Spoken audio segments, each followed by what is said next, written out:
Welcome to the Sarah Scoop Show. It's time to get the scoop with Sarah. So my name is Isabella Blake-Thomas. I am an actress. I have been acting since I was 4. It's my passion, it's my joy, it's everything to me. I've done it for so long and I love it. I am also a singer-songwriter and a writer, so I'm multiple hats. Multifaceted, I think that's the word. But yeah, writer, singer-songwriter. I've got some music out, EPs, single, remixes. It's very exciting working on new music at the moment. But I'm just continuing to live life and work on myself during the pandemic and getting better at all the things I do.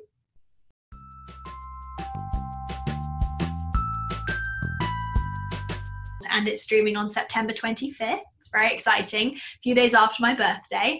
I play the character Princess January. She's bubbly, sparkly, friends with everyone, type A, overachiever. She's me, essentially. And she is one of the trainees at the Secret Society. So the movie follows a young girl called Sam who discovers she has superpowers, essentially, and she's a second-born royal. So a second-born royal is someone who would be second in line to the throne. So if we're taking the English monarchy, for example, Prince Harry is a second-born royal. And so the idea is that all second-borns carry a special gene that gives them superpowers. So the story follows Sam, who is a princess, a second-born, and she gets sent to a summer training program for the Secret Society. And while she's there, she meets, I think it's 4 other trainees, yes, January, Matteo, Tuma, and Roxana. And we all have superpowers as well. So the movie follows us discovering our superpowers and learning how to control them. And of course, like any good Disney movie, there's a villain that we have to overcome.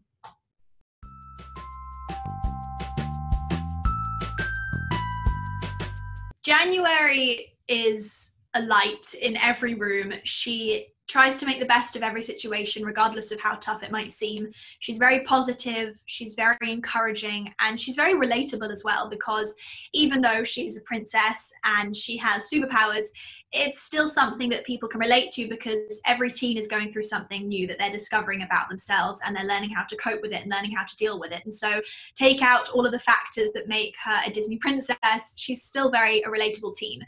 And that's one of the reasons I loved her, was because she's not just something unobtainable. She's completely down to earth and real, regardless of what you're seeing on screen. And I think that's why I resonated so strongly with the character when I read for the role, was because she just feels very much like me. She feels very close to my heart.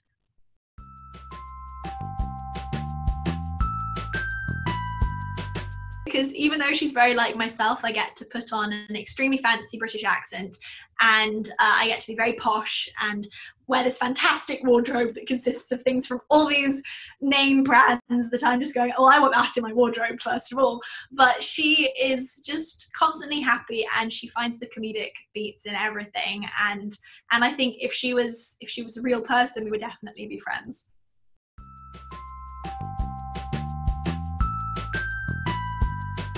Started auditioning would have been February of last year, and then I went up to film beginning of May. So it was a couple of months of auditioning and testing and going in front of the producers, and then doing chemistry read with the other cast members. And so from my first audition, I really, really wanted the role. I mean, it was an iconic thing. It's Disney. It's just, there's so many things behind the name Disney that I wanted it so badly. And I loved January. I fell in love with her. It wasn't just because I wanted to be a part of the movie. I loved the storyline. I loved how empowering all the characters were. And I loved how strong they all were, because even though they have these struggles, they overcome them throughout the process of the movie. But the actual auditioning itself, I auditioned lots of times before they started putting us together and mixing and matching. And then I remember at the mix and match was when I met a couple of the other cast members. And I look back now and we had so much fun in the mix and match, because all of us auditioning, there were a couple of us going for each role. So we were sort of all going for the same thing, but we went, well, whoever gets it at this point is supposed to have it. It's it's whoever looks right because they're putting us together. So we played heads up for the couple of hours we were there on our phones. We played I think we played Uno, we played lots of games together, and we just had a blast. And so I knew from that moment that whoever got the movie would have a great time on set, and I was very fortunate that it was me. And then after our chemistry read, there was a director workshop and producers, and then I found out I booked it a couple of weeks later, and my manager called me and said, I've got good news and bad news. And I thought, oh no, this is very, oh no. And my heart dropped to my feet, because he said, the good news is Disney loved you. And generally when they say loved, it's past tense, you go, oh gosh, they thanked me, and then they said, but no thank you. And then he says, and bad news, you're living in Toronto for 3 months. And I went, sorry, what? And it took me by surprise, because I think I was expecting a no after what he'd said. And then I booked it, went up to Toronto, and I was there for 2 months filming and pre-production and doing stunt training, and it was such an incredible experience. And it's actually just been a year. I left Toronto a year ago tomorrow. A couple of months from the first audition to booking it, that was definitely a couple of months, because I was filming another project in April, because it was only 2 weeks before I then left for Toronto. Once I found out I booked it, it was a very quick turnaround after that, but it would have been approximately 2-3 months, I think, for me, for my audition process. You think about it as well, the pre-production for the movie was happening so far in advance to them even considering auditioning people. It was countless drafts of the script and talking to producers and getting the permission and things signed off by Disney, and it was such a long process for them that the cast was just sort of the back end of it from the middle onwards, and then you've still got the post-production part with editing and all the special effects. So really, when you look at the on-set, it's such a small portion of it from the actual process of the movie that it is quite amusing when I see the turnaround, because for us it feels so quick, but for them they've just been planning it for so long.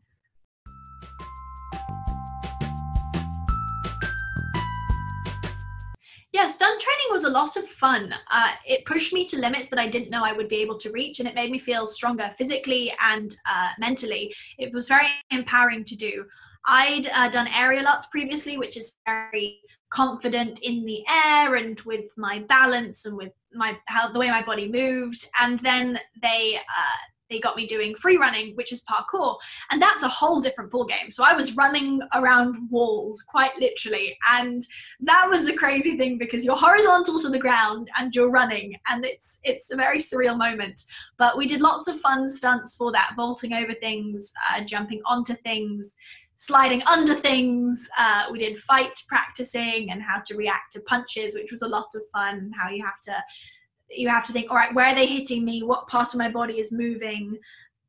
And that was a lot of fun. So regardless of whether we ended up doing those scenes, we all knew how to do it. So if there was an improv that we ended up having to do that was sort of last minute fight or whatever it was, we were all prepared to do that. But I come away and I look at the movie now and think how much work went into the training of it, and how proud I am of myself and my cast members to see from our first training session to the actual filming, where we were the ones on set going, but can I do this move? Can we add this in here? And making it look as cool as possible for the end result.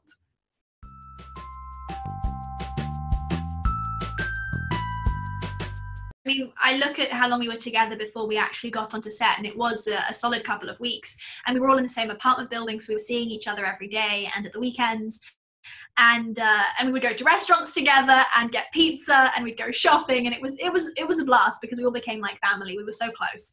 It was a close-knit set family is what it was. And I say that to people about any film, because when you're together for that long, for that many things, you go through the ups and downs and the highs and lows together. So you come out stronger and more bonded.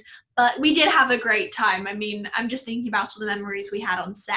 We would play games, we would sing music, we would practice our stunts together, we had this thing that we all had AirPods. I had one AirPod because I lost my other one, but we all had AirPods, and that was an ongoing joke, is that I only had a right AirPod. But we would listen to music together, and we'd be in the trailers, and we'd have the AirPods. So one person would share their AirPods, and so we'd be able to listen to the same music, and we all just became like best friends, really, when you look at it. And I miss them. I'm excited to see them after the pandemic's over. They're my friends. I need to organise a Zoom call with them.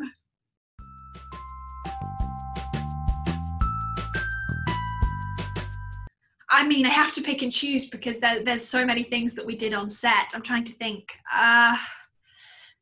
Well, this one time we were in our apartment building and we had a pool in our apartment building. So we were all going up to the pool, and it started out being me. It was either me and someone else, or I was the first person that then got invited to go up there, or whatever it was. But there was a small, like, one or two of us going up to the pool.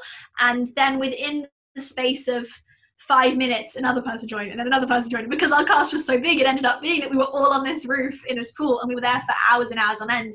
And then as well, we were there during the big pride parades they were having, and so everyone got dressed up in their colours and the sparkles, and got some fantastic photos from that day. And I mean, there's so many to choose from. Now all these things are coming back into my mind. Oh, a fun thing that we did have to do while we were all up there was we help each other with our self-tape auditions, because we were still getting auditions while we were filming. And so we'd go, all right, who's got the tripod? Who has the light? And we'd go around to each other's apartments and film each other and read for each other. And we'd go back and forth and run lines, and it was running up and down the floors. And sometimes we'd plan it on a day that 3 of us would have a self-tape. We'd go, all right, so who's going first? And we'd have to plan it and get all our work done at the same time as being on set. It really was, you're right, it was a summer camp, and we got a fun movie out of it. I mean, we did have a blast. I'm just smiling thinking about all of the memories we had, because within the first week we were all so close, because we were all learning new things together and getting to know our characters at the same time and becoming our characters as well. So I look at the end of the movie, and when we were filming, and we really did become our characters, and they were a part of us, and they're still in us because we were so close to them for 2 months.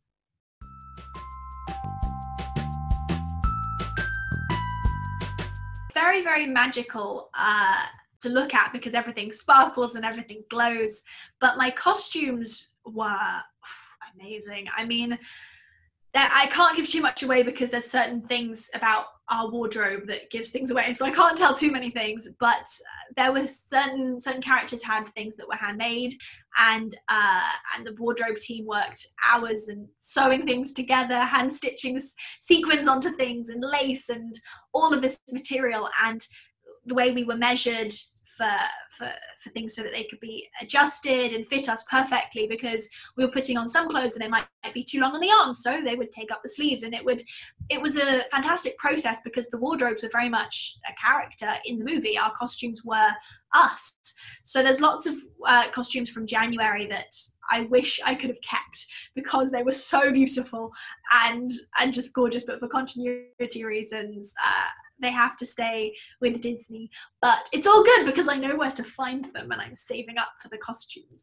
But yeah, no, I tried things on from Gucci, from Balenciaga. I mean, it got really, really fancy. I know some people tried things on from Versace. Like, it got very high up there. I mean, they really were dressing us like royals. So I think we all felt, while we were there, we were like, okay, we can't get any food on our clothes. We have to they put us on backwards dress shirts so that we didn't spill anything, because the costumes were so expensive and so high end. But my shoes as well, the shoe collections were unbelievable. That was one of my favorite things, was going for my fittings, because I thought, right, what brands, what names are they putting me in today?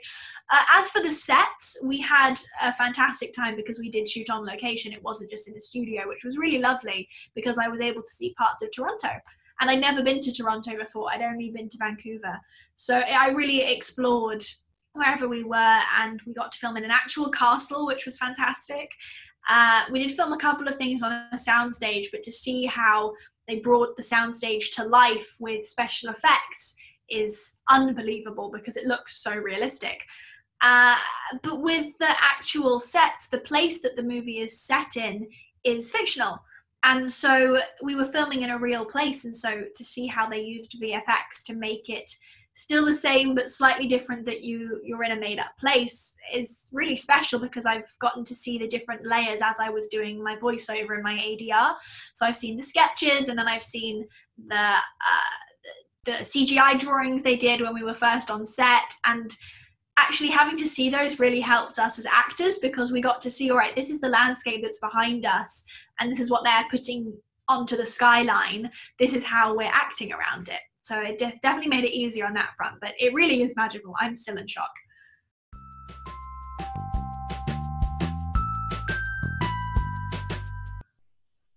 It's surreal. It's still unreal to me. I mean, Disney's a family that's been around for generations, and it's iconic regardless of wherever you're from.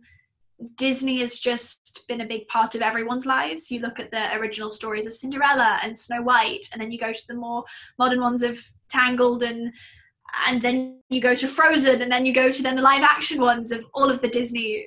And it's just, and Mickey Mouse, I mean, it's iconic, and to be a part of that is a dream come true, because it's something that I grew up with. I mean, Mary Poppins, it's my childhood, and I'm honoured to be a part of this, because I will be somebody's childhood, and I'm thrilled to be a part of it, and I hope everyone enjoys the movie, because I was really, really honoured, and still am, to be in the Disney family.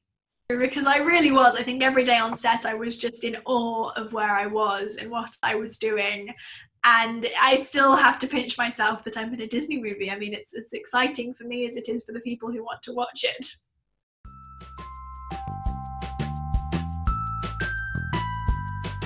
Ooh. I mean, I can't say myself. That would be, I'd say Elsa. Because Elsa or Tiana, actually, because they're both incredibly strong, powerful women. I mean, Elsa's a queen, I guess, but she started as a princess. She started out as a princess. But they're both incredibly strong, and they have things that they've overcome in their life. And I love that Disney showed that in the movie, and it wasn't just that everything's perfect. They really had those struggles, and I mean, the animation is phenomenal, and it's incredibly realistic. But yes, Elsa and Tiana, because of their struggles and their strength. Yeah, I look back at the original ones I watched growing up and all would read about, and then I look at the more modern ones and see how they're very empowering as well now.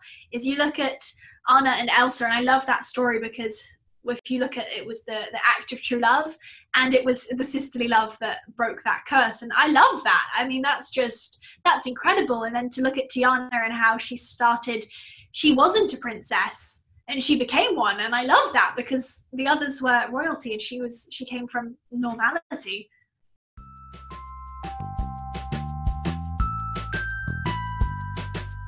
Oh, if I'm going Disney TV show, that'll be easier. It gives me more time to think about the Disney movies.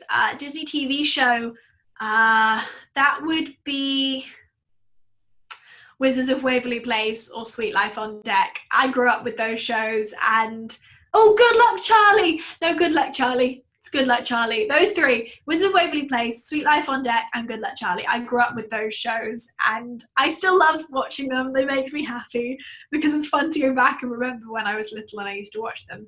Favorite Disney movie? Mary Poppins. I love Mary Poppins. She's just, I want to be Julie Andrews when I grow up. I want to meet her. I want to hug her. She's my idol, and I love that movie. I'm so happy they did Mary Poppins Returns and they did a sequel instead of a remake, because it's such an iconic movie. You can't change that. But the music, supercalifragilisticexpialidocious, it's iconic. So Mary Poppins.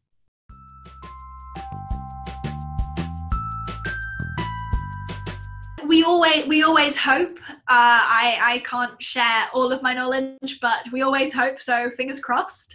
And that's sort of everyone's ideal. We did our 3D scans, and that's a cool experience, because you're standing in a booth of just, I think it was 256 cameras or something, and they all flash at you at once, and it's really bright, and you're blinded, and then it's gone, and then they go, all right, now move slightly in this direction so we can get the bottom of your shoe, and it's the coolest thing.